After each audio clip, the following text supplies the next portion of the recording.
Good morning, I'm Glen Poole, CEO of the Australian Men's Health Forum.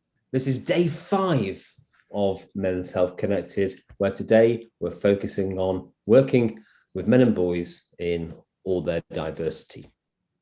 I'd like to start the day by taking a moment to acknowledge the traditional owners of the lands where we all meet around Australia today. I'm joining you from the lands of the Bundabunga, the Gureng, the Gurang, and then the Balai people here in central Queensland.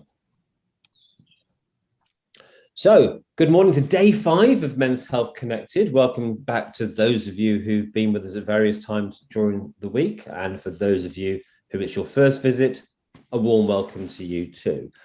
Today, we're trying to focus on work with diverse populations of men. The National Men's Health Strategy, for example, identifies 9 priority populations of men, and there are many other ways of defining populations of men. We could look at men of different ages, young men, older men, men in midlife. We could look at men at different stages of life, like fatherhood or becoming a carer. Or we could look at any of the 9 populations of men that are identified in the National Men's Health Strategy, which includes Indigenous men, culturally and linguistically diverse men, males who identify as belonging to LGBTQI plus communities, veterans, those with disabilities. There's many different communities. And within those communities, there are also many more communities. So we can't possibly hope to touch upon every single one of those different communities today, but we're going to have a go at examining some of those different communities and exploring some of the overlaps and intersections between them. So we've chosen 3 particular communities to focus on. Older men this morning with a particular focus on male suicide, culturally and linguistically diverse men before lunch. In the afternoon, we're going to be looking at males in unpaid caring roles. And in the final session, we're going to explore some of those intersections, and we have panelists representing, again, carers, again, culturally and linguistically diverse men, and also a couple of men working with men of different ages from the LGBTQI plus community. So we're going to try and tease out some of the challenges of working with specific populations of men throughout the day, rather than talking about working with men in general. So the first session then focuses on male suicide prevention, a topic we often cover, but we don't often get time to really focus in on how suicide impacts specific communities of men. So in this session, we're going to be talking about older male suicide. And the reason I've chosen this as a topic is because personally, I've been working on a particular project on older male suicide, and I wanted to share some of my reflections from that project and involve our panel in just an open exploratory conversation around that. And joining me in about 10 or 15 minutes, once I've presented some slides, will be Lindsay Oates from the Victorian Men's Health Association, Ken Young from Omni, Older Men, New Ideas, John Harper from Mate, Helping Mate, and Dr. Kylie King from Monash University, who has done research into older male suicide in Australia. So I'm going to start then with a short presentation, and then we'll come and have a chat with those 4 fantastic panelists. And anyone in the room, well, you're welcome to join in too if you've got stuff to share about your experiences of working with older men, particularly around suicide, but really any interaction with older men, because as you'll see as the presentation goes on, there are many different aspects of men's lives and aging which overlap with the risk of suicide. So I'm going to share my screen.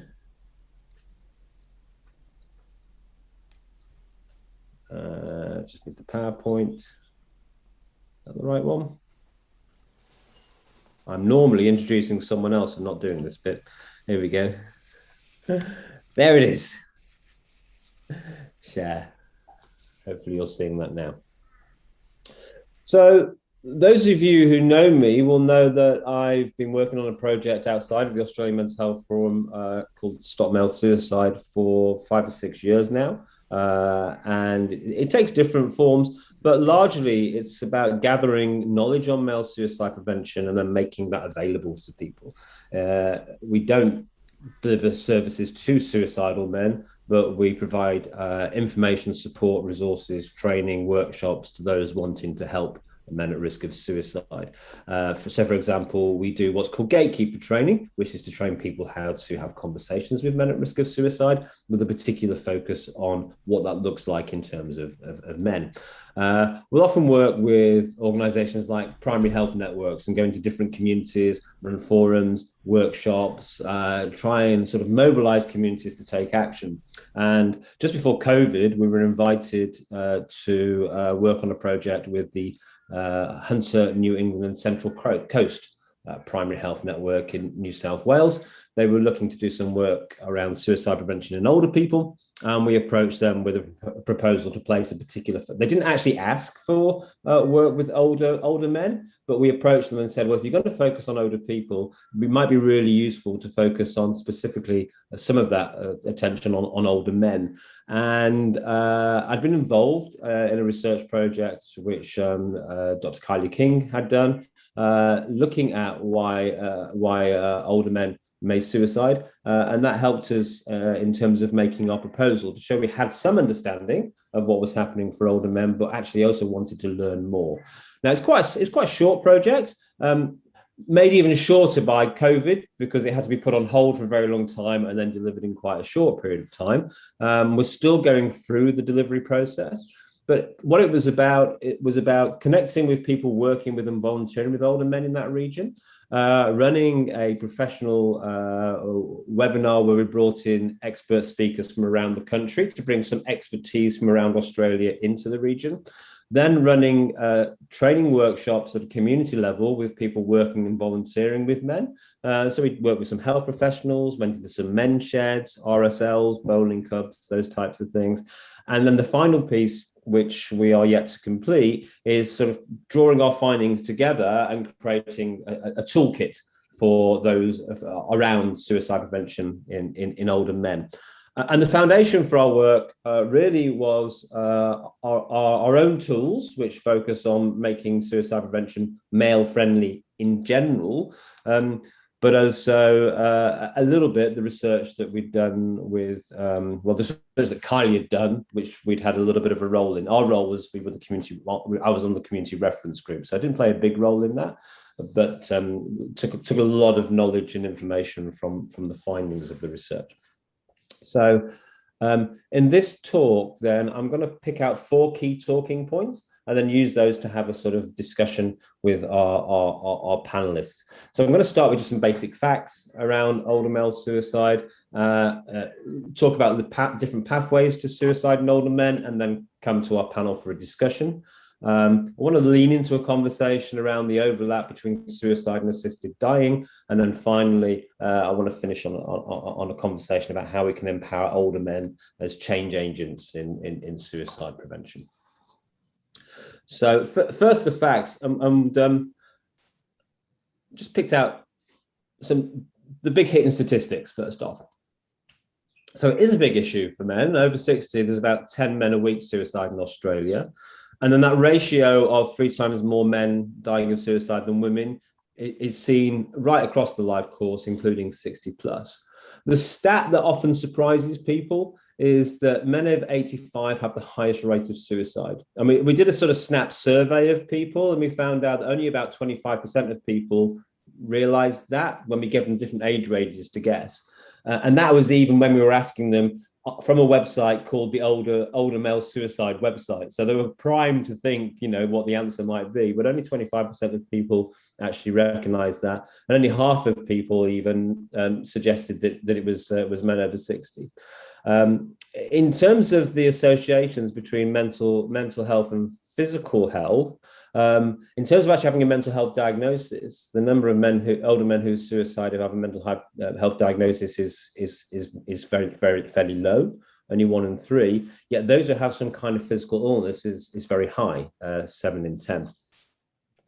And we're taking these stats from two main places. One is from the ABS, which gives us the national data. And secondly, we've drawn some data from Kylie's research, which looked at particularly in Victoria.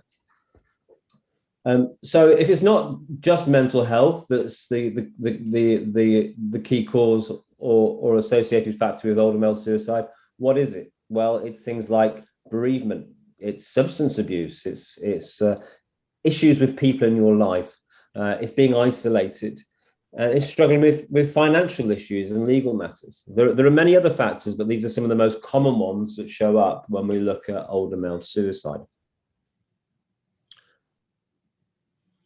Part of the challenge with suicide prevention with men is that often they complete at the first known attempt. So there's a large number of men who suicide who completed the first known attempt, not giving us a second chance at intervening and helping out. And that's seems to be just a little bit higher in older men. I think it's about 7 in 10 usually for men in general, maybe about 8 in 10 for older men. We'll talk more about assisted dying and euthanasia later, but some Australian research has suggested that fewer than 1 in 10 older suicides could be classified as being in the realm of euthanasia. I think it's really important to note that there is a distinction between euthanasia and suicide, and that older men who consider taking their lives and attempt taking their lives can change their mind and go on to live many more years of happy, healthy life.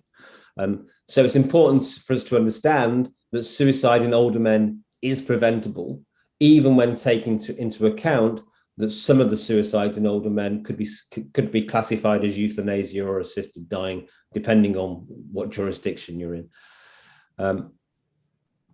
There's some bar charts now to sort of help you with statistics. So going from left to right, what this chart shows is the rates of suicide.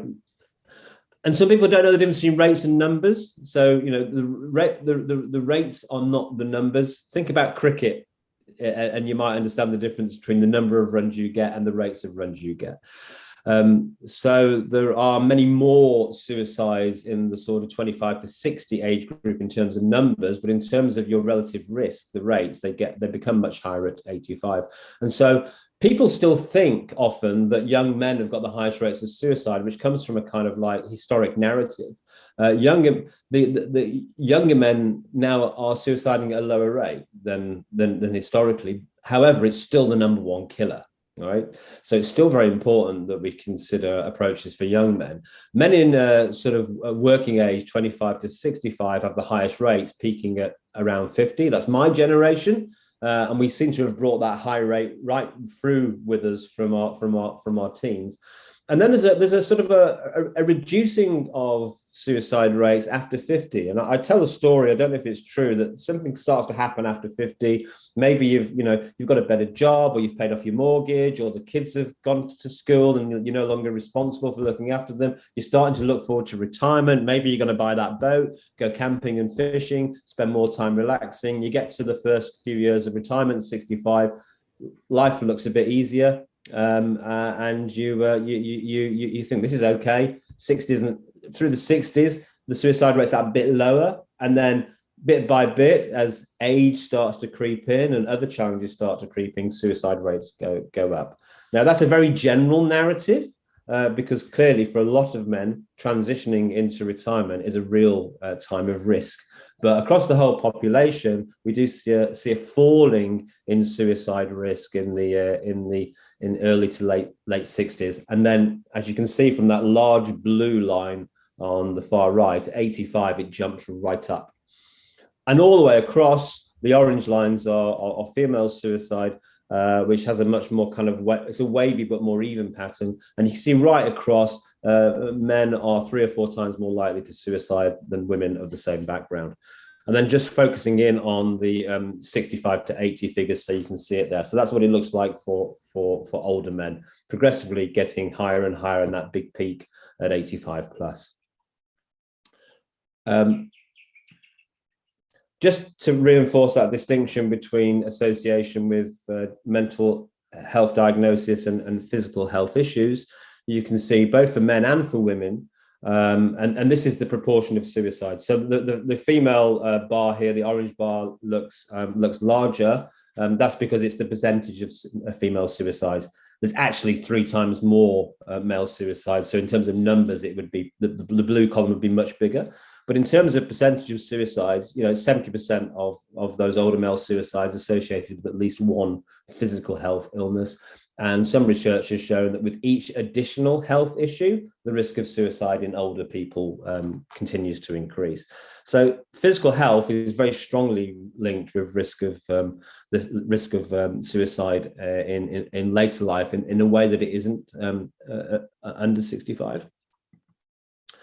And then there are multiple factors that are also linked to suicide. So these sort of psychosocial, or sometimes people call them situational factors. Now, to be clear, and this is from the data that Kylie made available from Victoria, the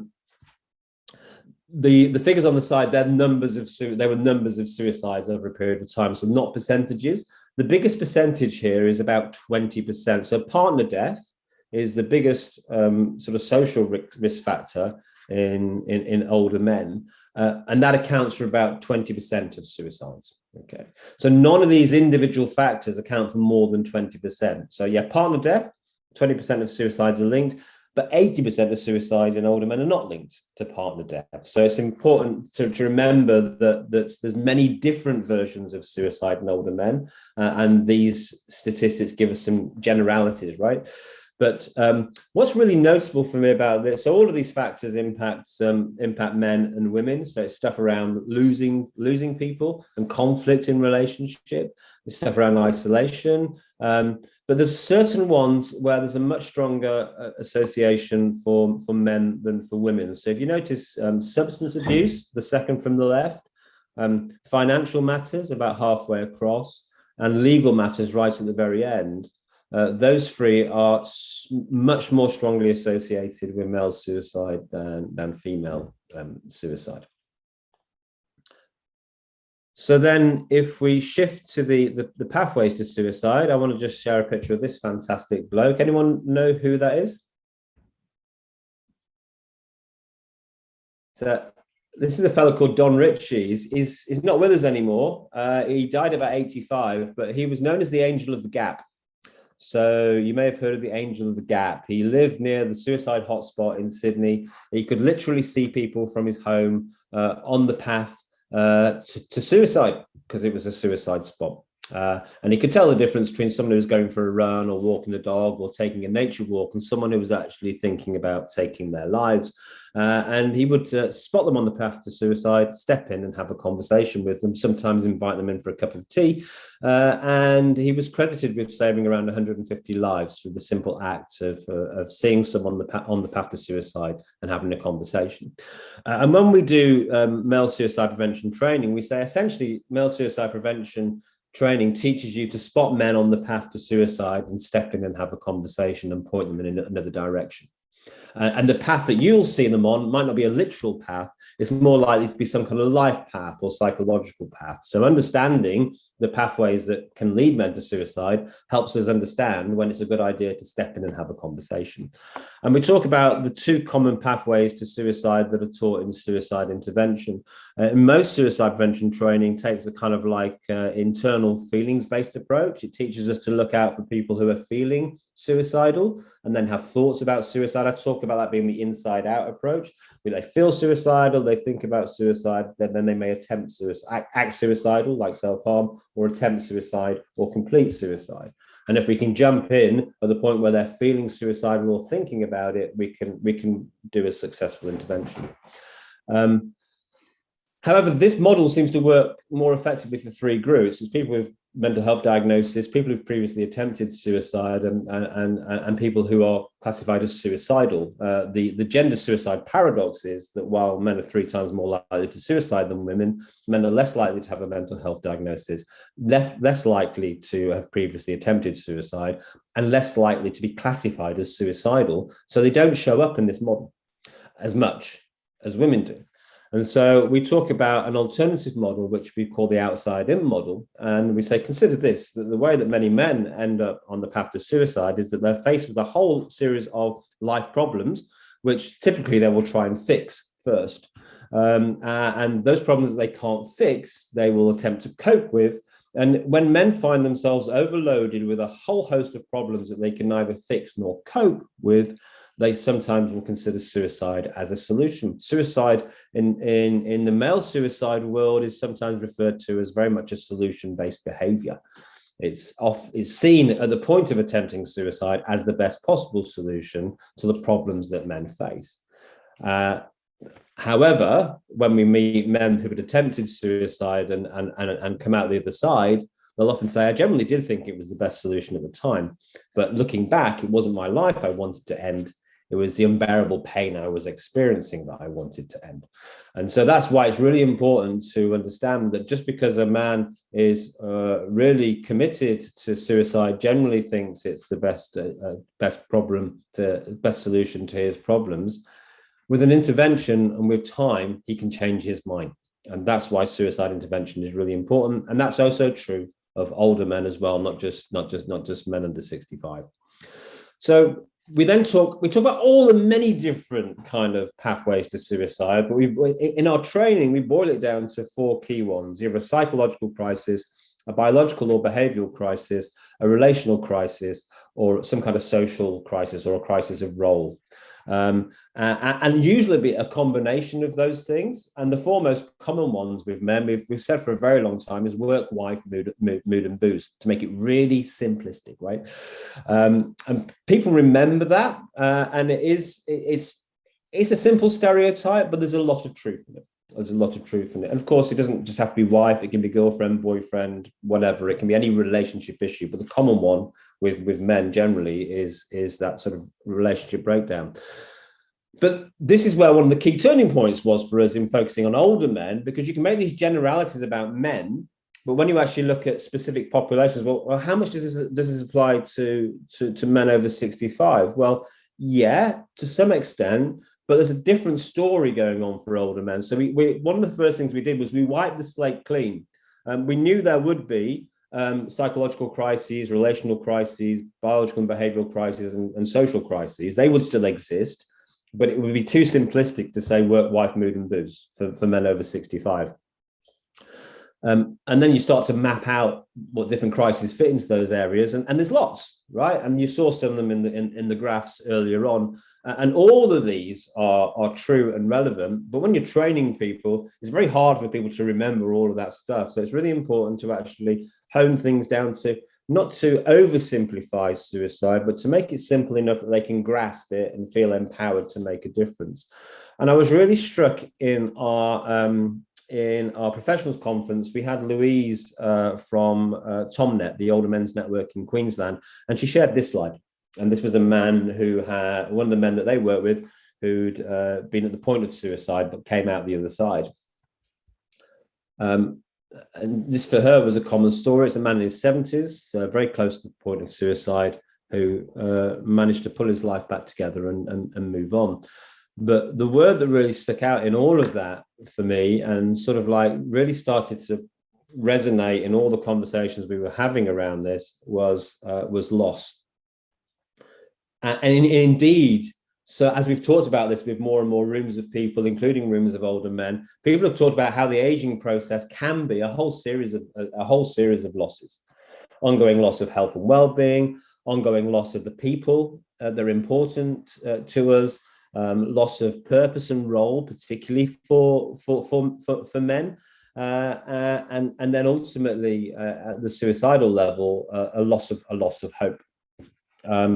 And even just sort of like sharing this slide with people opened up some really powerful conversations with older men. I sat for an hour with one man who shared an entire, his entire story. An hour is not enough, but showed a really big sort of range of the things that he was coping with, and just sat there with me and pointed at the 4 areas and explained to me how all the loss he was currently experiencing in all of those 4 areas. So I want to stop at that point and maybe we'll take that slide down, but I'd just like to get some reflections from our panel on what they've seen so far in terms of what they know about older men and suicide, and what reflections they have on what's been shared so far. I'm going to stop sharing. I'm going to come to Dr. Kylie King first, whose work was a part of the inspiration for us doing this work, and ask her to introduce herself, explain a little bit about the work she's done, and offer some reflections on what we've shared so far. Kylie. Thanks, Glen. It's so lovely to be here to talk about older men and suicide, and I love how it's just staying on the radar of the Australian Men's Health Forum, because I don't think it gets the attention that it needs and deserves. So it's great to be here with you all. So I'm a senior research fellow at Monash University in the Turner Institute for Brain and Mental Health, and my interest is in suicide prevention with a focus on boys and men. And as Glen said, I've done some work, a couple of studies around suicide with older men over 85. Because obviously I'm working in suicide prevention. When you look at the graphs there that Glen showed us, it really just stands out like a sore thumb, that bar for over men aged over 85. And that really had me worried and wanting to know more about what was happening with those men. So it was really lovely to see some of the work that I've done presented in those slides there, Glen. Like, you presented it a bit different how I presented, and it gives it a different flavour, doesn't it? And puts it in a different light, which was actually really interesting to see. So thank you. So yeah, we did we've done I've done two studies with older men exploring factors around suicide. So we've done an analysis of coroner's data in Victoria, coroner's data related to deaths by suicide for men and women over 65, but looking particularly at the experience of men over 85. And we've also done some interviews and focus groups with men aged over 80 to talk to them about their experience of being a man aged over 80, and what about that might be placing men their age at higher risk of suicide. And so we spoke to men around mainly through men's sheds around Melbourne. So yeah, both of them were really informative and really helped us understand more about the issue. There's a lot more work to do, as Glen said. And as you said in the beginning, Glen, I think that thinking of all the different contexts and all the different types of men, we can lump them all in together in one group, but we really need to understand more about all the individual experience of men from different cultural backgrounds, men in the, as you said, the LGBTQI plus community, men's of, different, even living in different areas with different sort of occupational backgrounds. The list goes on and on. So we're still very early in our understanding of this issue. But I love what you said there, Glen. I think that really resonated with the research we did around, it's not so much about, for men of this age, it's not so much about looking out for signs and language around suicide and changes in mental health. It's about looking at what's happening in their life and whether they're experiencing some of those key risk factors that we know can pose a problem for some men. But as you say, Glen, a lot of men are thriving over 85 and are dealing with these problems and doing fine, but there are some men that it creates a lot of problems for. So I really like that idea of focusing more in on what's happening in somebody's life and looking out for those sort of key challenges and providing support around those times. Because I think when we spoke to the men at men's sheds, and they were really happy to talk to us and spoke really very openly, but they didn't talk to us a lot about sort of mental health stuff. They didn't talk to us a lot about, feeling stressed or sad or struggling, but they did speak to us a lot about the stuff that was happening in their life, and how challenging that was. And it became apparent to us that that's where the attention needs to go, to the stuff happening in their lives and talking with them about that. So anyway, that's a few minutes about me and my thoughts, Glen. Great. Yeah, we'll come back to you, Kylie. Thanks for that. And yeah, I think that the point you've amplified there about starting from the outside in and giving men the opportunity to share what's going on in their life is a really good way in. And it really, people think, oh well, old men won't talk about stuff, they're all stoic and all the rest of it. But it's never been my experience that men won't talk. And if you actually then listen, you start to actually you start to hear what's going on underneath. You get the full picture. If you actually listen to the stories they want to tell in their words, then you start to get to what's going on inside. But it's very rarely the starting point for the conversation. Yeah, absolutely. Great. So just focusing on, I'm going to come to other panel members. I really want to stay focused on explorations of the pathways to suicide and what's going on in men's lives at this stage. We're going to move on to the conversation about euthanasia and also what older men can do and what role they can play in changing things later in the conversation. So coming to you, Lindsay, looking at all that, what are your reflections as Lindsay Oates, president of Victorian Men's Sheds Association with huge amounts of experience? What are your thoughts so far? Well, I've been doing quite a bit more research on this, and thanks, Kylie, for those comments as well. What's been happening, and good morning to everyone. And just to acknowledge that I live on the Gunai land in southwest Gippsland. It's very interesting in dealing with this subject and asking men quite a few issues. I followed up from research I did last year. And when I did a presentation last year, I talked about ways of staying connected. One of the things that's emerged out of COVID as well, from those people in sheds, of how they stayed connected while COVID lockdowns were really very hard on them and they couldn't go out and do things. Now we're finding that about 85% of our shedders have returned, but they're still staying connected, but connected in more ways than what they were before. The physical presence in the shed is very important to them. And that common theme that they're still saying, what's said in the shed stays in the shed. And that's affecting them because all of these men talk about undergoing significant risk or change. And Kylie mentioned about significant risk factors and for developing change as well. And that's their emotional well-being has been one factor that's been shown up, and the support that they've been getting from those people in the shed has been really good. But it's also, they were saying, it's very difficult to recognise in many people in the community, but they can now recognise it a lot more because of how they were caring for each other in the shed. And so they were able to open up very much so when people were regularly in contact with them. And they started talking about these things, about their worries about their finances, worries about their health, worries about what they were going to do, that emotional side of things, grief. They started talking about that depression, or how they've lost other friends as well, their anxiety, and they found that very much had increased a lot. But the other factor that has had a big effect on them was that risk of isolation. And with COVID, and that really put a lot of pressure on these guys.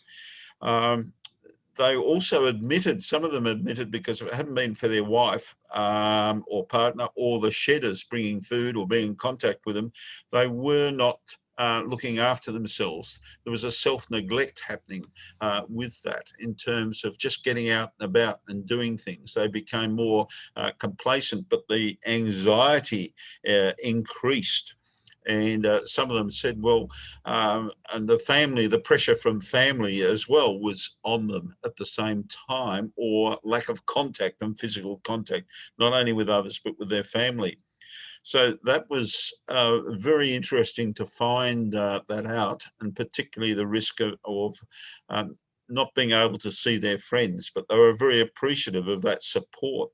Then they've now coming out of that isolation and lockdown, coming into the sheds, they're starting to recognise the need for contact within their communities. And so quite a number of sheds are now doing a lot more with mentoring programs for others in the community, as well as with young boys, and that sort of thing starting to happen.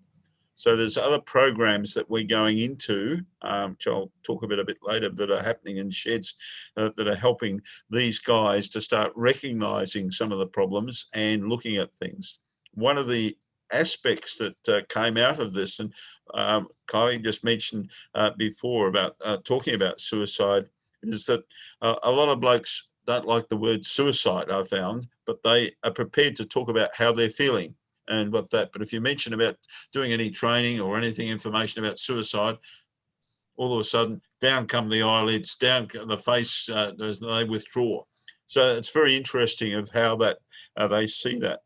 I think one of the other factors that the guys were saying is coming through is because we're living longer than we have before, and we're privileged to be surrounded by our elderly people, the majority of us are in really good physical health and maintain our independence at this late stage of ours more than we have before.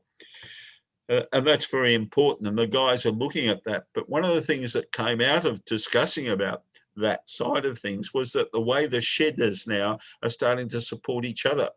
And I was speaking to a shed last week, one of the sheds, and going through this, and in that shed, particularly, they're supporting each other and going along, because a lot of the guys, there's 7 of the guys in that shed, are widowers, and they're supporting each other and going along to the doctor or the specialist with them and helping them in that way. So that's becoming apparent. It's also becoming apparent and talking about your slides talked about the financial things like that. And one of the things that came out was financial abuse by the family. Because they're getting old, Dad, we want to, why not sell up, give us the money and go into care, or these sort of things were starting to worry them a lot more.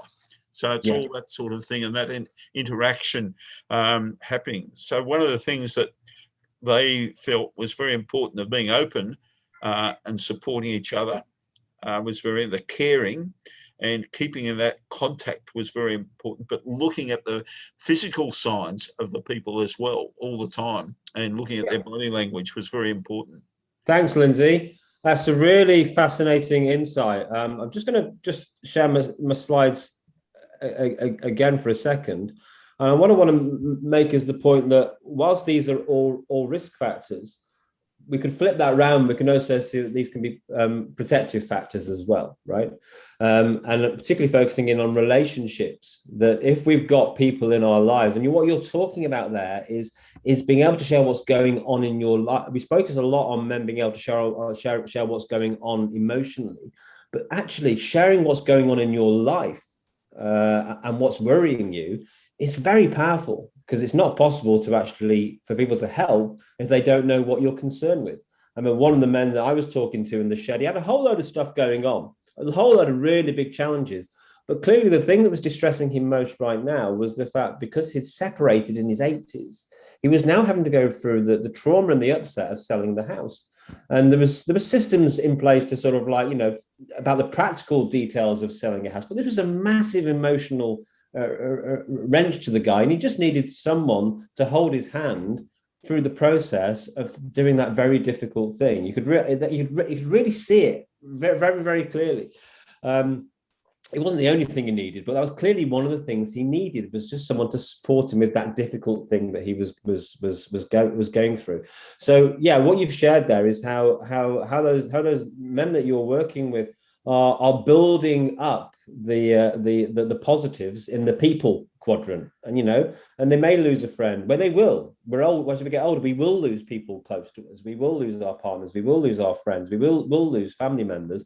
But if we're surrounded by a bigger team of people, or have more people we have closer relationships with, that will be a protective factor when we lose one of those crucial relationships. So yeah, I think you pointed to making a very important point, and really interesting to hear the sort of the coming out of COVID, how things has changed. So I'm going to come to I'm going to stop sharing that. I'm going to come back to Ken Young now. So Ken is very much involved in Omni in Victoria, which is older men, new ideas. There's a number of Omni groups around the country. They're not as well known as Sheds, and there's not 1,000 of them. But they, perhaps Ken will explain to us what Omni is and how it works. and I know they have very structured conversations for men. So I'm really interested, once you've explained Omni to us, Ken, to get a sense of what are the type of the topics and challenges that the men that you're working with. What are they concerned with? What are they dealing with? Thanks, Glen. The whole thing started for me when I used to have discussions with a mate over coffee about happiness, and he gave me the book by the Dalai Lama on, or actually it was written by a psychologist, forgotten his name now, on the art of happiness. And I realised that I didn't have as many connections as I would like to have. So I found that the local RSL was going to have a men's group. So that was in 2006, I joined up there, and I took a leadership role in that. And that gave me a sense of purpose and a lot of fun. And it's only recently that I've handed over the management of that group, the administration of that group, to the other blokes in the group, more delegated or abandoned them, pushed them forward and developed the leadership skills. Omni started in New South Wales in 1999 by a guy called Jack Zinn, who was a psychologist, and it didn't come down to Victoria until about 2004, and the first dozen groups were set up by a paid facilitator through Baldwin Rotary, who own Camberwell Market, and got plenty of money to hand around. So they paid a few hundred, up to, I don't know, $100,000 or more over a couple of years, 2004, 5, 6, to get the first dozen groups going. One of which was at the Greensboro RSL that I was a founding member. Since then, the funding ran out, and volunteers have taken over, and they now have 25 plus groups going around, created by the blokes who know what a good thing it is. And to give you a case example, at the Greensboro group had a bloke come along whose wife and my wife were very good friends since their kids were little. And he lived in the next suburb, and he said, "Oh, I'll go and start my own group over here in Diamond Creek." So he started Diamond Creek. He then also established one in Eltham, and then another one in Hurstbridge. And he's recruited a bloke there who started another one at in Doreen. I can't think of the other name. He started one somewhere else. So we've worked by word of mouth. Talking to Lindsay before we started here, Lindsay mentioned that he has lots of groups that talk in the men's sheds and don't do the tools. And he mentioned that he didn't like the structured idea of Omni. Whereas we did a little bit of a survey in 2011, and one of the things they did like was the structure, because we have a number of guidelines in Omni. First of all, confidentiality, which is, as Lindsay says, what's said in the shed stays in the shed. And secondly, confidential acceptance. We accept what you say. We might not agree with it, but we accept it. You're right to say what you say, provided you're not offensive and abusive. And we respect your time while you're talking.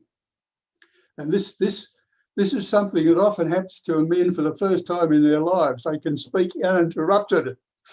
Now, sorry, ladies, but that's not meant to be offensive, but it's a fact.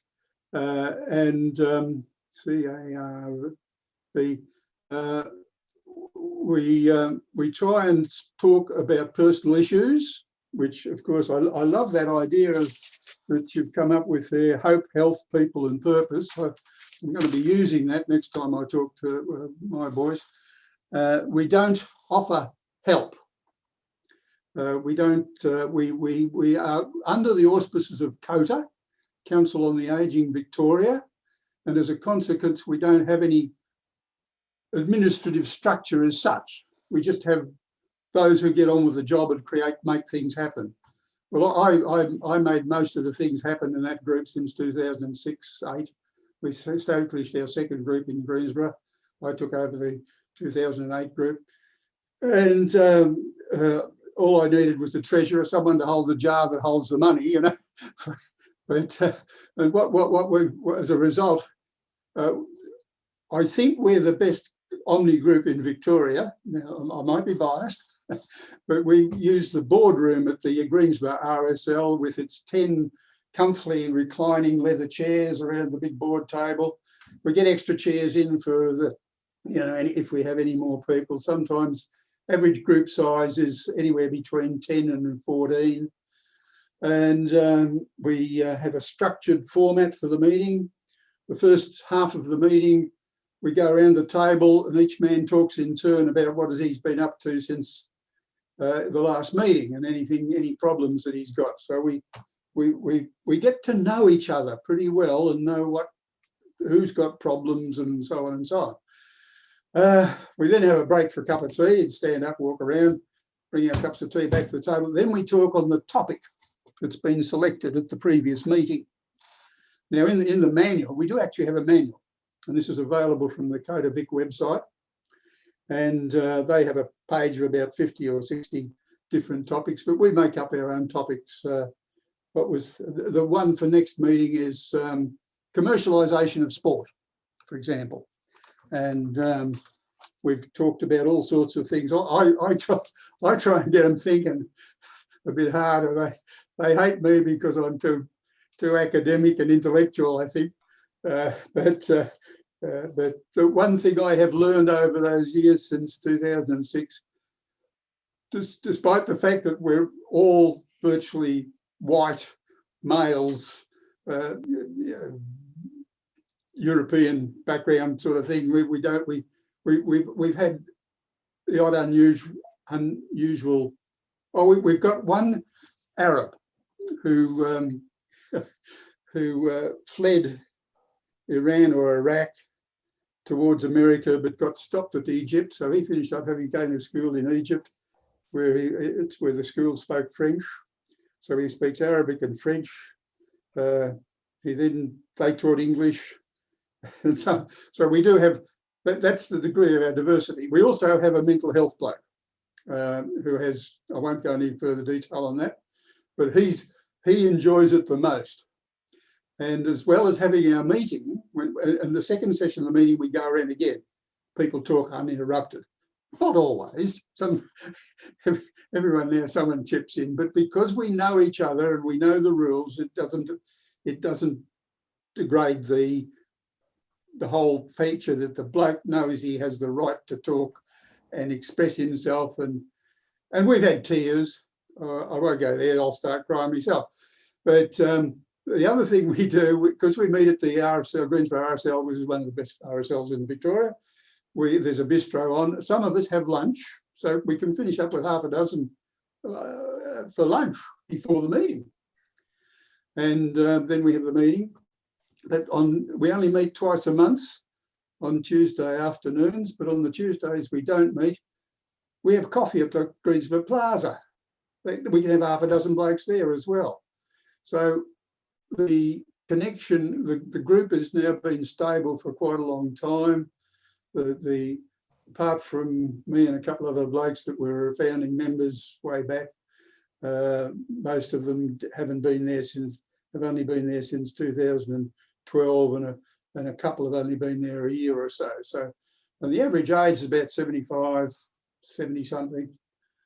Thanks, Ken. I'm starting to lose me track of thread. That's okay. I'm going to jump in. You've given us a really good insight into the world of how an Omni group works, and what's really interesting, the more you go around having these conversations, how many of these kind of different groups there are out there. So working in Newcastle, we discovered there was a particular group working, a lunch group for older gay men who'd been meeting 4 or 5 times a month for 20 years. And the point was that, and new men came and men went, and they'd been through so much together. And it goes back to that point that Lindsay made, that when you're in more regular communication, you really get to find out what's going on in people's lives, and you build up trust, and you know when people need help and support. So a lot of this really enforces the power that men have to support each other when there's a context to build that kind of ongoing relationship. And of course, you know,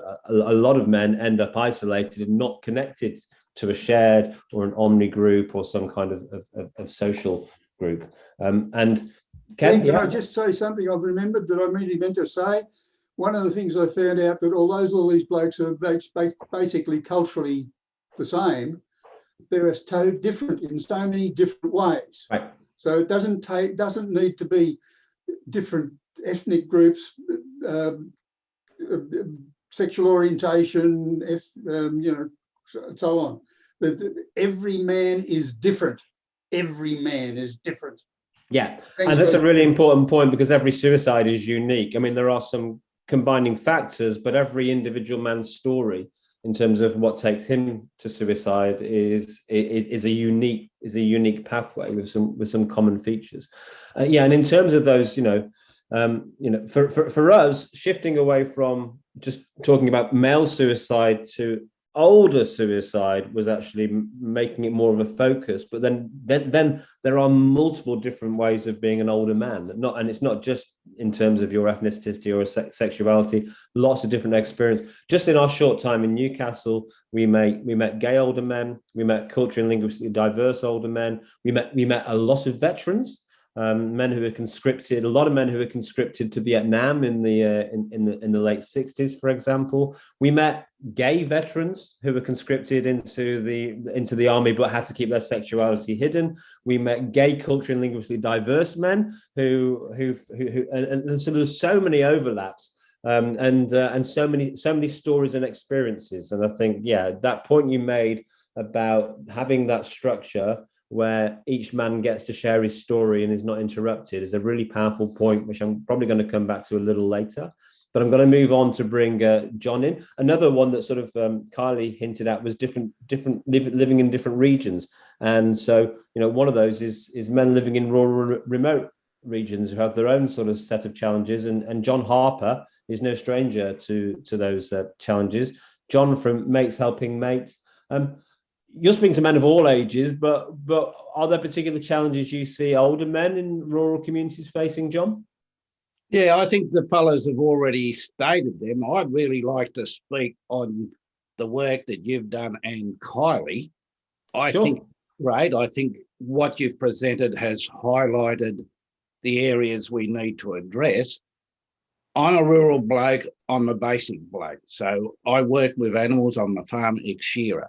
So a lot of my stuff comes back to basic things. And I think to a certain extent, we're still overlooking that in where we're researching and what we're trying to address. I still think we are talking early intervention, not prevention.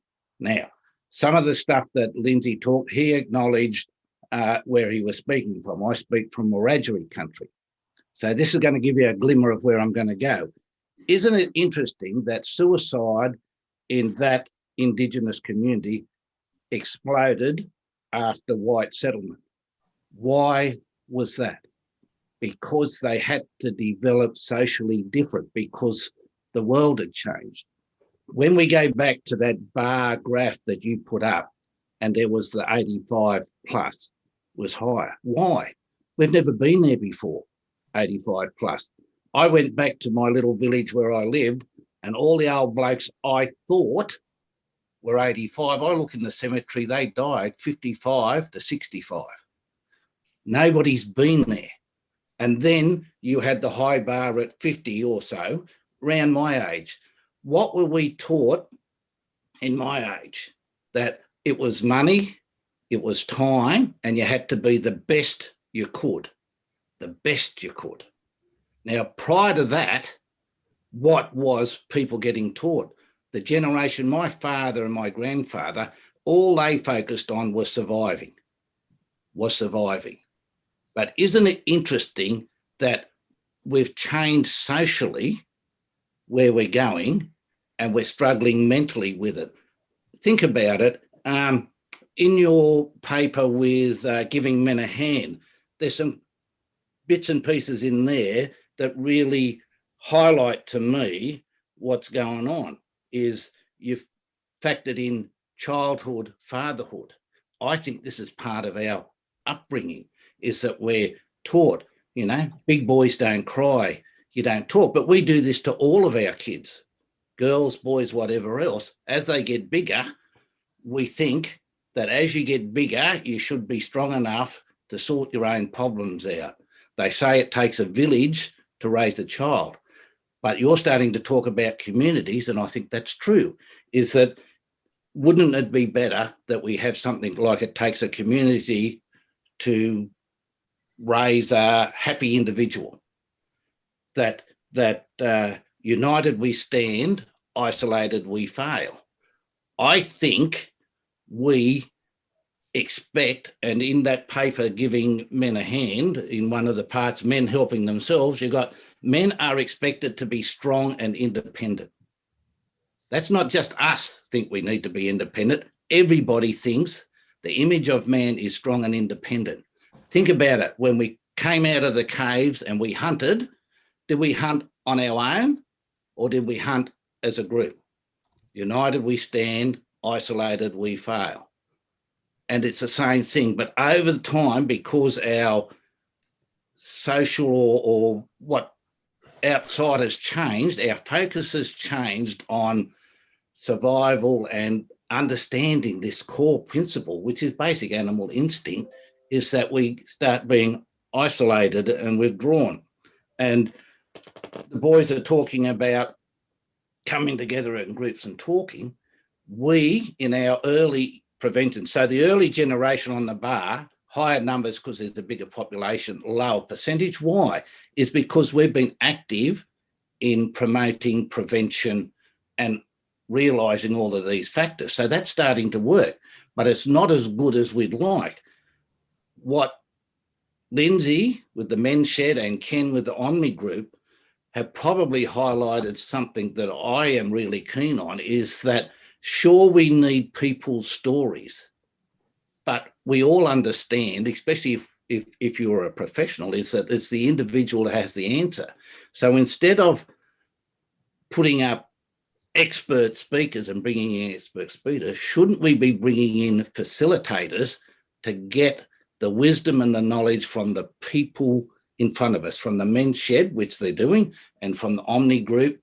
And that's the information that we need. It's just, but it goes right back to the very initial start.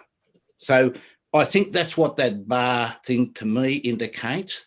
And then some of the interesting stuff that have occurred that I've seen around is things like on TV, that older people and the 4-year-olds, that interaction.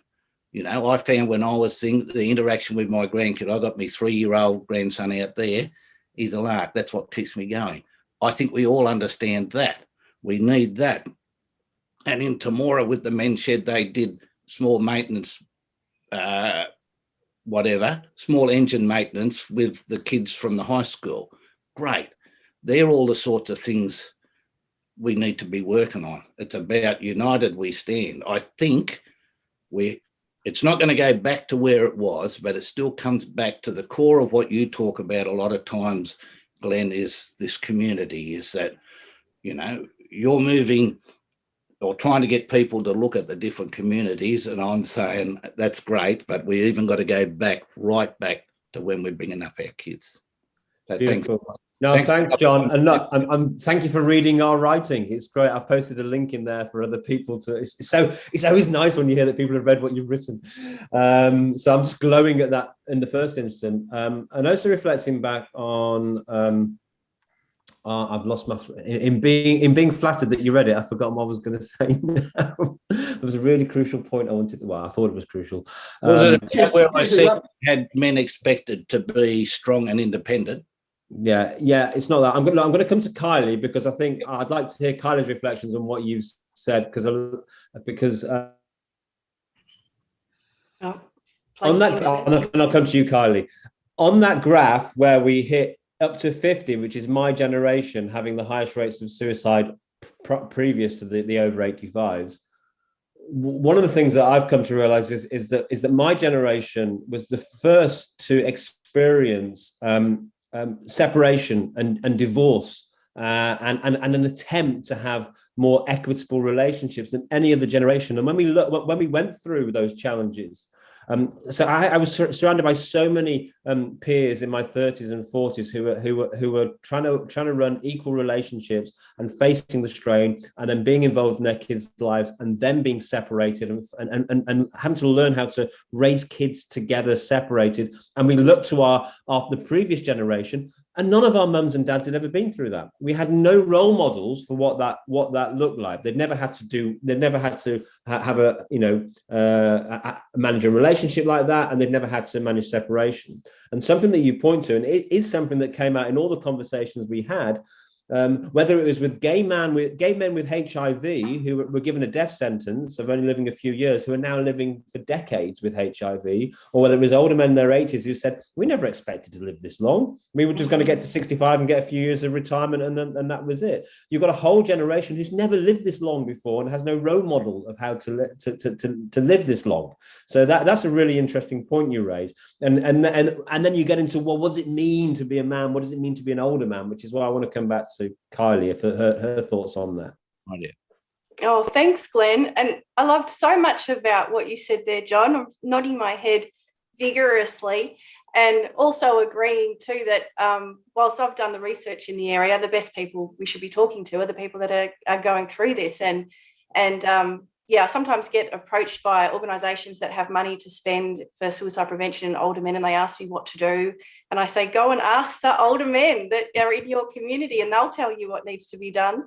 But what else was I going to say? Yeah, and that absolutely came up in our qualitative work, Glenn, that the older guys said to us, we really didn't think we were going to live this long. So we kind of had no plan for how to live this long, and we don't kind of know how to do it.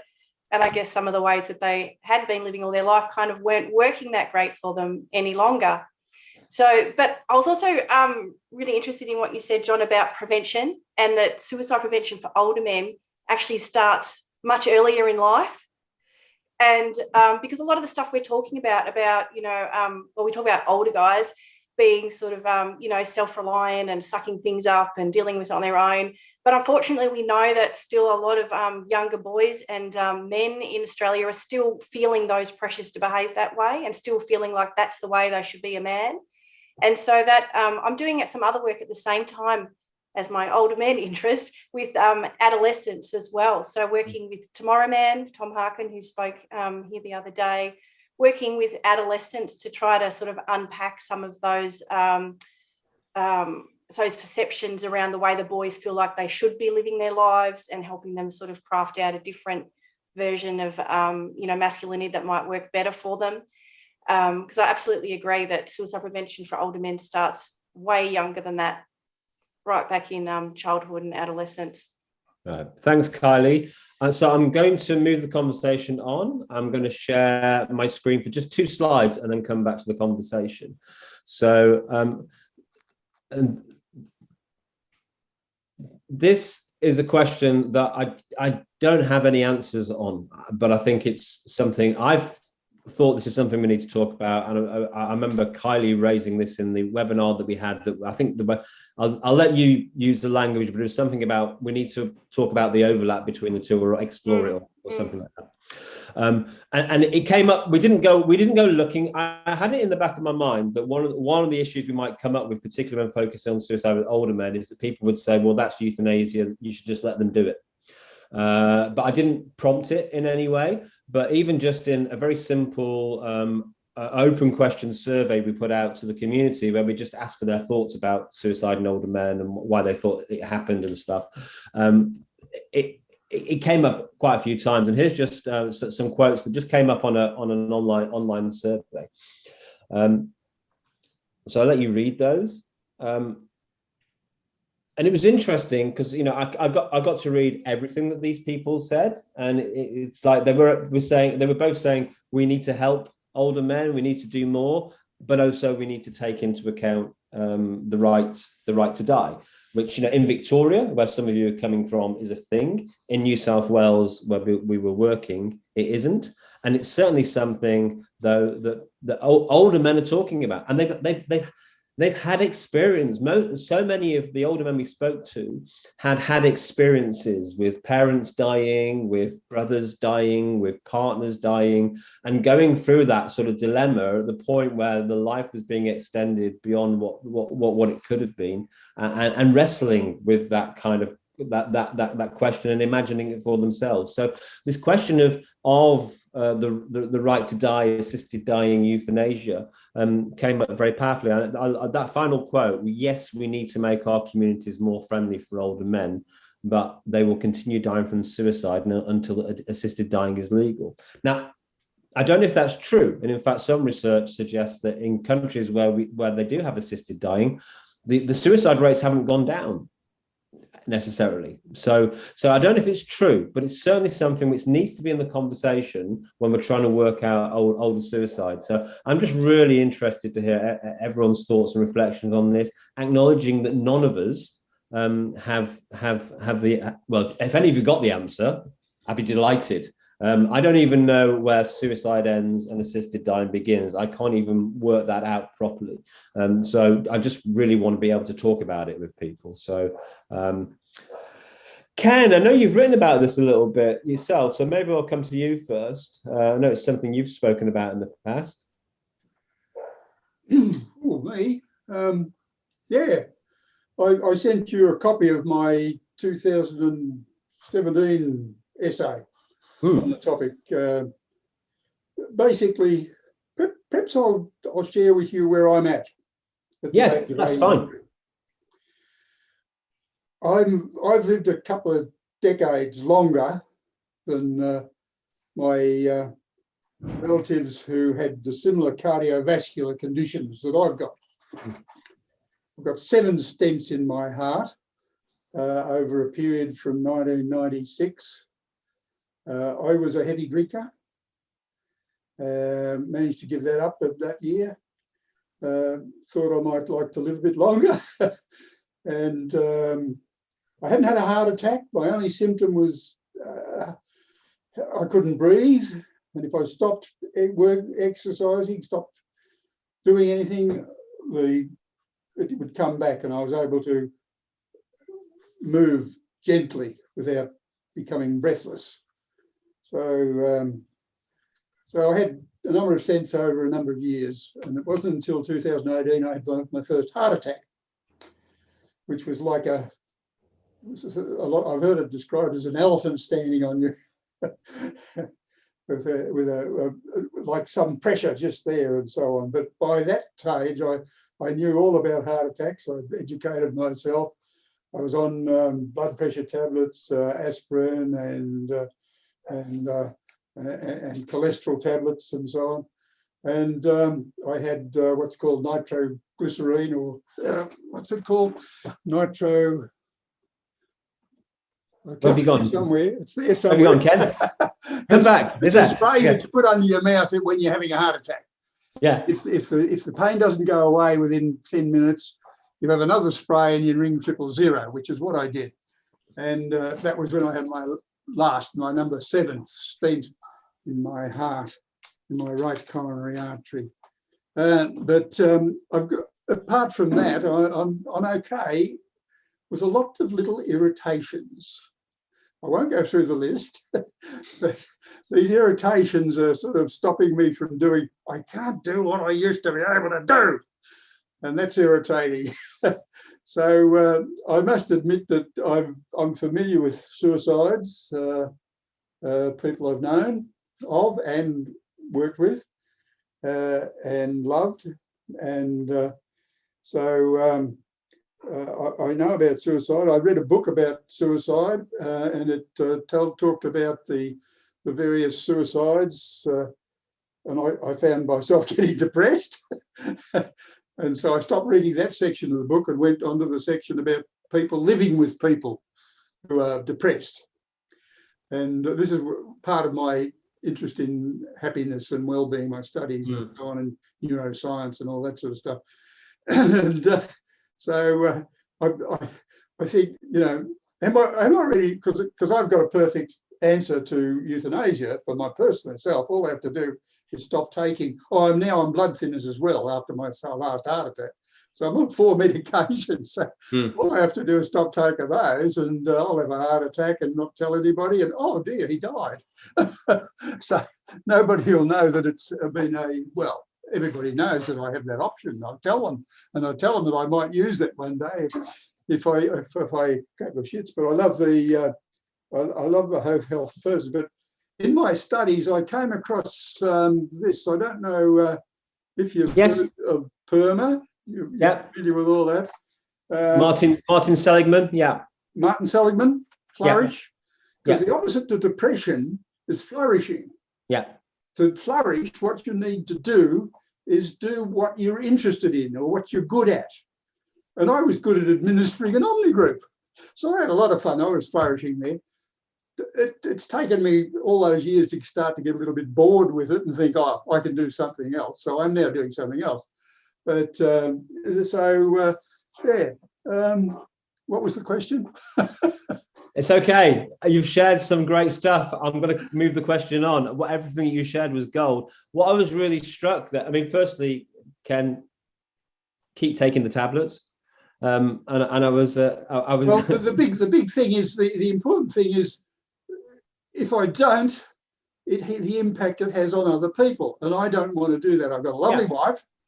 I don't want to leave her alone. I think I could cope better on my own than she could, but I don't know that. Of course, she probably could cope better than I know. But I don't want to. I want to see what happens next. Like we're in a critical point in human development and the global warming and all that sort of stuff. So I'm working on that. And that's the most irritating thing about dying is you don't get to see the next episode. Gotcha. Yeah. But lots of reasons to live still, obviously. I find it really interesting, the idea that with younger men, suicide can be about taking tablets, and as you get older, it's about stopping taking the tablets. It's a fascinating contrast. But thank you.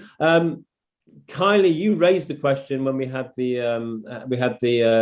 webinar, but didn't really lean into it. Have you had any sort of further thoughts about even just defining where suicide ends and assisted dying begins? Yeah, sure, Glenn. I'll just talk briefly. Interested to hear what others think. It's a really sort of sensitive and controversial topic, isn't it, in many ways? Yeah. So I suppose because the interesting thing in the research that we did is we found that when older men over 80 were talking about suicide, they didn't use the word suicide. They spoke about the right to choose the time and means of their own death. Yes. And they sort of spoke about that. And at that time, the voluntary assisted dying legislation wasn't yet in place in Victoria, but it was coming up. So everybody knew it was on the horizon. But they were more or less talking about it sort of interchangeably, that suicide by an older man was, in fact, more akin to euthanasia than suicide. But I suppose it concerned me in some ways because, what am I trying to say? Because men spoke about feeling as if suicide might be an option if they felt their life to be sort of worthless. Mm-hmm. You know, if they didn't feel they had the quality in their life, that they'd lost the purpose. And I suppose that made me concerned that suicide or voluntary assisted dying becomes the option when in fact there's another option which might be about improving quality of life. Yes. And including improving sense of purpose. Yes. And I'm just a bit nervous about how quickly the community at large is kind of willing to accept this narrative of, oh, yeah, well, he had a good run, you know, but without sort of entertaining the other possibility of, God, see, that's a bit sad, isn't it, that somebody can feel that their life is lacking in purpose and worthfulness, is that the word? Yes. And how about we address that? So I'm just worried that conversation is not happening and that it should be happening. Yeah, no, I think that's where I'm at too. It's like, and particularly because I've encountered older men who had a period where, you know, they would have ended their life if it was made easier. But now looking back, they're like, whoa, I've discovered a whole new life. It's so like for me, and I'm 50 years old. What do I know? But for me, like death is a rite of passage, but also aging is a rite of passage. And for me, some of it is being able to transition into this new stage of life, which can be painful. And I'm going to come to John, which can be very painful. But actually, once we go through the transition, we find a new way of experiencing and enjoying life. But that's my perception as a 50-year-old man.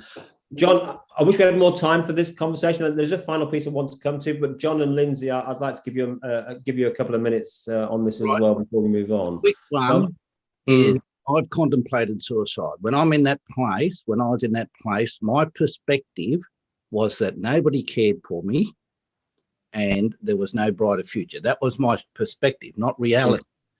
The problem we've got here is we've got people such as yourself, Kylie, and you, Glen, who care about it, but we get fixated on this purpose. We've got to have a purpose in life.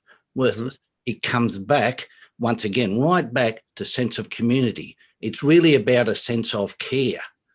Now, where is, when we get older, a sense of care? If I give my money to my kids and go to a nursing home, where am I going to be? Isolated. There's all this fear that comes into it. And I think you're right, Glen, we're never going to get to the bottom of suicide and assisted dying. I'm rural, okay? I have working dogs. This is going to sound horrendous to you people, but when they are longer than their working life, I normally give them a thing, but then I'll put them down. Why? Because I can't care for them and I know that they can't do the job. Boom. That's what happens with sheep, with anything else. That's what we do. That's where us rural men get this attitude from, that if you believe that people don't care about you or care for you and there's not a brighter future, then that's how we live. Thanks, John. I think that's very important there, Glen. Thanks, John, for that, and Kylie for your comments as well. Because in talking with Ben about this, the realising that people don't care, so that follow-up is very, very important. And over COVID, that concentration by shedders made a real difference to ours. We didn't lose anyone, 20,000 men. And that's been a really good sign as far as we were concerned. But when they realised that people started caring for them, that helped them to start looking at themselves, but looking at others also in the community who were a bit similar. That suddenly broadened their horizon a lot. And when they saw others were starting to, they were being invited to participate in something, they felt, okay, they could do that. They became interested. It was a gradual process. Took a fair bit for them to get out of that depression and that feeling, but it did occur. And talking to them, it's made a real difference, and you can see that. And that engagement they passed on to young people, because we had young people in those towns who were contemplating that as well. So when they saw that happening as well, that caring, that sort of started to reflect a lot more on what was happening.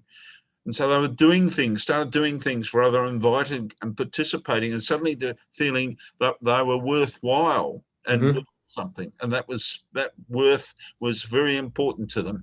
And that started taking it back. And your comment about dogs is very important, because I use that in this country town about doing that, and about older people. And you wouldn't do that to older people. And suddenly the guys started cotton on a lot more to that, and they started caring. And in that community now, well, up until recently, a very small community, and I just put a note before about it, they did the shopping for 350 people around the town, and they had to drive 70k either way to Swan Hill or Kerrang and do that. Then there's another shed that they would go 75k just because they cared, and that caring suddenly became appreciated and recognised that people do. So it's showing that caring, and to a certain extent, it's a love in another way, but not in the sense of what many of the sense of love. It's a love of being together and being sharing and getting them to communicate. Right. Thanks, Lindsay. I'm going to come back to you in a moment. I wish we had more time on this occasion for that, but it's opened up that conversation, and I'm definitely going to return to that conversation again, because I'm really keen that we don't make it a taboo. We often talk about taking away the taboo of suicide, but then, you know, we sort of like it's almost like there's another stigma and taboo around assisted dying. And I think when people have time to reflect and think about it, they come to a more sort of a more nuanced place. This is always the case when you actually open up a conversation. I'm going to share my final slide of the final talking point, and this is, how can we empower older men as change agents?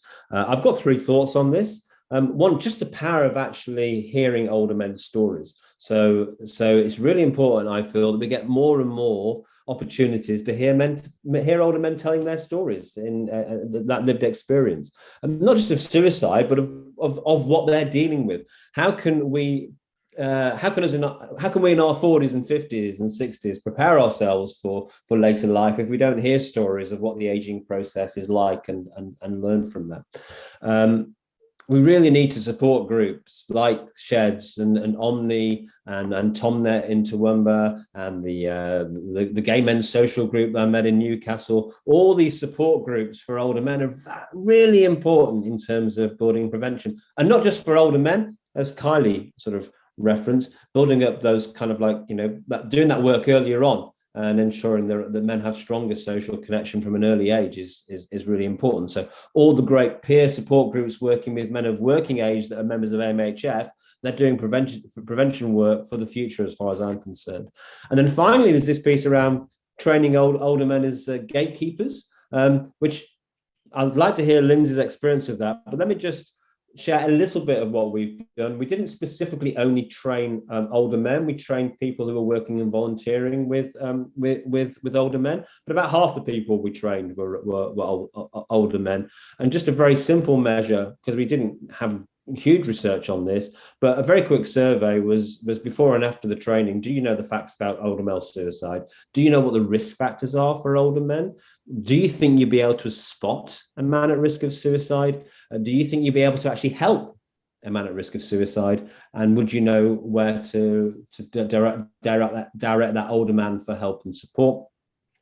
The figures on the left are what people said beforehand, and particularly that ability to spot older man at risk of suicide was very low, but all of the answers were under 40%. And at the end of the training, we were hitting between 80 and 100%. So we know that within the space of a few hours, having those types of conversations about suicide in older men with people, it does shift, and that includes with older men. But Lindsay, I think you may have more experience of this training older men, particularly to be sort of change makers and gatekeepers, because of the Million Minds project. Could you take a couple of minutes to tell us about that bit of work? Yes, Victorian Men's Shed Association, in conjunction with Melbourne University and Mental Health Australia, doing a lot of starting training shedders in dealing with mental health issues, and also assisting men to be able to talk and train and pick up people as well and look at things. And this was occurring in cluster groups around the state, and we're working on that at the moment.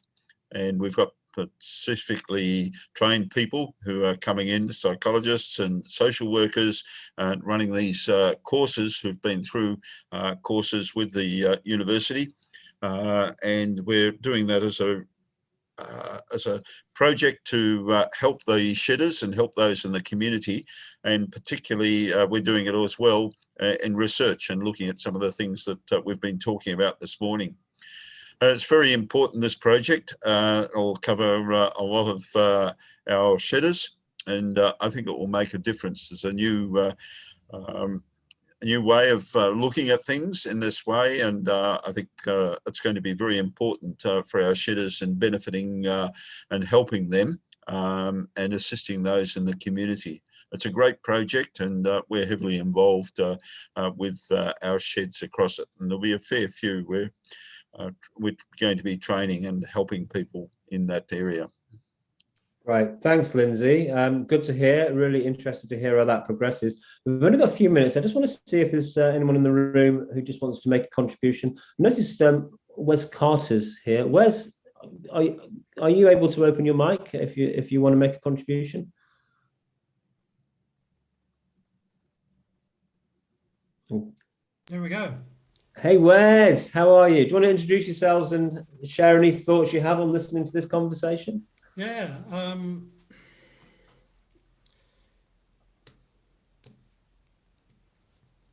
Being 83, I'm cognizant of the fact that getting all the marbles together so that when you speak, they all have some meaning.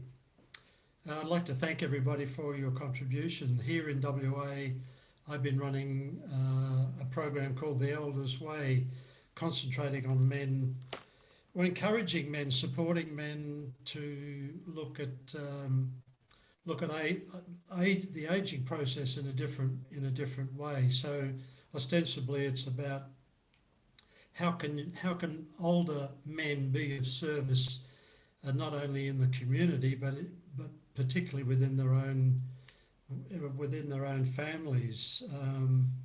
And a lot of emphasis is around acknowledgement, the simplicity of how to be different as an older bloke, how to acknowledge somebody else, how to say hello, how to just some of the really simple things which take the focus off poor me and isn't it awful and the news of the day and all that sort of stuff. It's a supportive program, and it originated from the 7-day residential retreats which I used to run in Bali. So we've condensed it down into a 4-day program here in WA, which encourages older men to look at life more positively. So that's what I'm doing over here. Thank you, Wes. And any reflections on the conversation you've heard today? The thing around, it's really interesting. For a lot of the work that I have been doing, we've never really touched on the concept of suicide. It's never been an issue.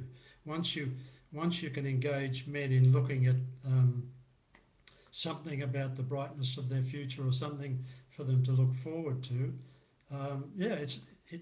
quite honestly, it's never been an issue with me in the work that I've done or continue to do. Thanks, Wes. It's a sign you're doing great preventative work. Oh, well, I also do one for younger men called A Man's Journey, and that's preventative stuff. Really getting younger men, particularly now, a lot of younger men are struggling. Like whatever's happening in society is a reflection on what's happening for younger men as well. So A Man's Journey is encouraging, is talking to them about sharing with them our stories about how it was for us, how we have transgressed through our own life. Yeah, so lots of things happening. That's wonderful, and which speaks to actually men having purpose in later life, which doesn't have to be about having a job or being able to do something physical, which can be about wisdom and eldership and having lessons to share and love to give and contributions to make and all the rest of it. And staying alive. And staying alive. Make sure you're fully alive when you die. Yeah, got it. And Wes, just remind me, because I seem to have forgotten, what was your fastest time for the marathon? 3 hours and 8 minutes, mate. It pains me every time I hear that number, 3 hours and 8 minutes. I'm hoping to get to 5 hours next time. Thanks, Wes. Thank you. So look, I'm going to come back to the panelists for just a 30-second sort of final thought, and I want you to think your final thought. I mean, you can share what you want to share, but I'd really like you to respond, if you can, to how can we empower older men as change agents in this conversation. I just want to read out a note from Barbara Look at the Victoria Men's Sheds Association to give you time to collect your thoughts and make them precise. Barbara says, not only hearing but listening to men's stories, but also valuing them. Many of the older men in the shed, in sheds, have much to offer. I meant such as mentoring younger men, especially those who may not have access to responsible adult or role models in their own lives, which is back to the point about different ways of having purpose in later life. So I'm going to come to Lindsay, your final thought on how we can empower older men to be change agents? I think it's in the caring and sharing and listening and communicating with them. And that's very, very important. I think it's crucial that we show that in supporting and making that contact and doing that all the time. There's two things that we didn't cover today, which we're covering is some of the older veterans, and been talking to some of those who are still alive and working with them. And another point that we've been working with, and One Sheds works with very closely, is with people with disabilities, and there are aspects of this as well.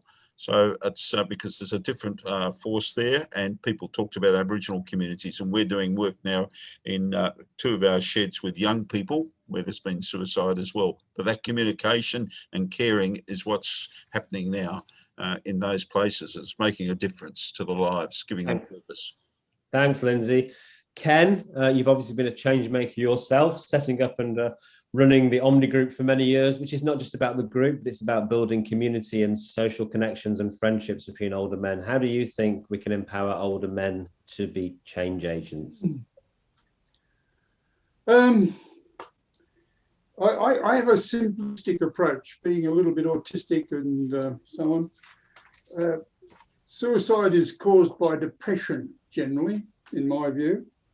The opposite to depression is well-being and happiness, which I studied for a few years. And as Seligman points out, the opposite, the well-being and happiness can lead you to flourishing. And the results of my studies, I've come up with a 4-point plan for well-being, similar to his PERMA there. And we've talked about this, but one thing we've talked about that much is positivity. We need a positive outlook, and there's been positive outlooks expressed, but nobody's referred to it as a positive attitude. The other thing that we do know about is connection. We need connection with other people. And the other thing we've talked about is purpose. If we've got a sense of purpose, we don't care about anything else if that purpose is significantly engaging and based on our strengths and so on. But the fourth thing that we've started to talk about is helping others. And I like that, the idea of older men being, because when you help somebody, one of the practical psychological treatments for depression is random act of kindness. Getting depressed people to do something to help other people. And I've tried to do that when I'm driving. I've tried to be very friendly on the road. Good work. It's amazing how many people are trying to beat you, particularly people on the inside left lane trying to merge when there's 3 lanes go into 2 and all that stuff. Oh dear. But anyway, those are my final thoughts. Thanks, Ken. It's been a fantastic presentation. I'd love a copy of your slides, and we'll talk again. Very happy to. Sometime, mate. Great, Ken. Thank you for your positivity connection. We'll be in touch, Lindsay. Yeah. So, John? Yeah, really quick. Lindsay was listening. Ken was connecting. I think your third slide will empower older men. The thing that I'll put in is that needs to be actioned intergenerational. So that support groups is school groups, is parenting groups, people that are starting parenting, because I still think it comes back to everybody's image of man. It's not just us men ourselves. So intergenerational is what I'd say. Great work, John, and thanks for being here. Kylie? Oh, I think all of that sounds fantastic, and I'm not sure I can add much to that. But just to say, as a researcher working in this space and a woman working in this space, I guess we always try to empower anyone in our research, and particularly older men in this research, by making sure that they're front and centre of all research we do, that we're always talking to men and older men and putting their perspective and their opinions, their lived expertise at the fore of what we do. And as you said, Glen, I think it was Glen that helped us with this in their research by telling us that one of the great ways to do that is to ask men to come and help as a call to action to, come and help us understand this problem, come and help other people. And they were more than willing to talk to us. So, yeah, that's what we'll continue to do.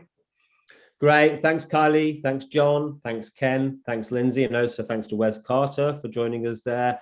We're going to go to the break now, but just a reminder, this can be a difficult conversation for some people to have if it's raised any issues for you. Remember, there is help out there. If in doubt, talk to someone. And if you don't have someone to talk to, there's always Lifeline and services like that.